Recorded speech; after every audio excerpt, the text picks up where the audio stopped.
আসসালামু আলাইকুম রহমতুল্লাহ।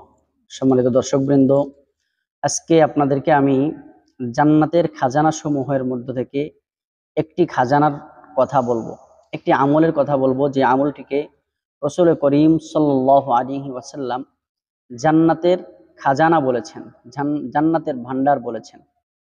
হযরত আবু যর রাদিয়াল্লাহু তাআলা আনহু উনি বলেন যে একবার আমি রসুল করিম সাল্লাল্লাহু আলাইহি ওয়াসাল্লামের পিছনে পিছনে হাঁটতেছিলাম। তেমন সময় হঠাৎ করে আল্লাহ নবী সাল্লাল্লাহু আলাইহি ওয়াসাল্লাম আমাকে জিজ্ঞাসা করলো, হে আবু যর, আমি কি তোমাকে জান্নাতের যে খাজানা আছে, জান্নাতের যে ভান্ডার সমূহ আছে, সেগুলোর থেকে কি একটা জান্নাতের ভান্ডারের কথা, জান্নাতের খাজানার কথা কি তোমাকে বলিয়া দিব না? তখন আবু যর রাদিয়াল্লাহু তাআলা আনহু সাথে সাথে বললেন, জি ইয়া রাসূলুল্লাহ, হ্যাঁ অবশ্যই আমাকে জান্নাতের খাজানা সমূহের ব্যাপারে আপনি সংবাদ দিন বা বলিয়া দিন। তখন নবী করিম সাল্লাল্লাহু আলাইহি ওয়াসাল্লাম বললেন যে জান্নাতের খাজানা সমূহের মধ্যে একটা খাজানা হলো এই দোয়াটা পড়া, লা হাওলা ওয়ালা কুওয়াতা ইল্লা বিল্লাহ। কায়েস ইবনে সাদ ইবনে উবাদা রাদিয়াল্লাহু তাআলা আনহু উনি বলেন যে আমার পিতা একবার, আমার বাবা একবার নবী করিম সাল্লাল্লাহু আলাইহি সাল্লামের সামনে আমাকে পেশ করলেন, নবী সাল্লাল্লাহু আলাইহি সাল্লামের খেদমত করার জন্য আমাকে নিয়ে গেলেন। তখন আমি 2 রাকাত নামাজ পড়ে বসেছিলাম। এমত অবস্থায় আল্লাহ নবী সাল্লাল্লাহু আলাইহি সাল্লাম আসলেন। আল্লাহ নবী সাল্লাল্লাহু আলাইহি সাল্লাম এসে আমাকে পা দিয়ে এভাবে খোঁচা দিলেন। পা দিয়ে খোঁচা দিয়ে আমাকে বললেন যে আমি কি তোমাকে জান্নাতের দরজা সমূহের মধ্যে থেকে একটি দরজার কথা বলে দিব?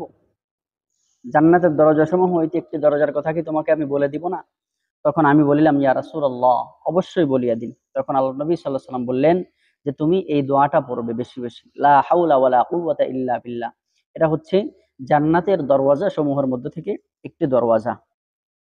এমনি ভাবে হযরত আব্দুল্লাহ ইবনে সাদ ইবনে আবি ওয়াক্কাস রাদিয়াল্লাহু তাআলা আনহু উনি বলেন যে আমাকে হযরত আবু আইয়ুব আনসারী রাদিয়াল্লাহু তাআলা আনহু বলেছেন যে আমি কি তোমাকে এমন একটা কালিমা শিখাইয়া দেব যেটা রাসূলুল্লাহ সাল্লাল্লাহু আলাইহি ওয়াসাল্লাম আমাকে শিখিয়েছেন? বলেন যে হ্যাঁ, অবশ্যই আমাকে শিখাইয়া দিন। তখন তিনি বলেন যে রাসূলুল্লাহ সাল্লাল্লাহু আলাইহি ওয়াসাল্লাম যখন আমার বাড়িতে মেহমান হইলেন, তখন আল্লাহ নবী সাল্লাল্লাহু আলাইহি ওয়াসাল্লাম একদিন আমাকে বললেন, আমি কি তোমাকে জান্নাতের খাজানা সমূহ থেকে একটি খাজানার কথা বলিয়া দিব না? তখন আবু আইয়ুব উনি আনসারী রাদিয়াল্লাহু তাআলা বলেন, জি ইয়া রাসূলুল্লাহ, জান্নাতের খাজানা সমূহ কি, তার মধ্যে একটা খাজানার কথা আমাকে অবশ্যই বলিয়া দিন।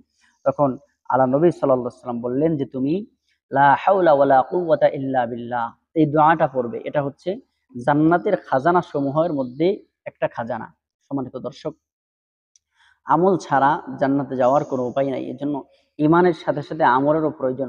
সুতরাং আমরা যারা ঈমানদার আছি বেশি থেকে বেশি আমল করব। ছোট্ট একটা আমল হচ্ছে লা হাওলা ওয়ালা কুওয়াতা ইল্লা বিল্লাহ। এটা জান্নাতের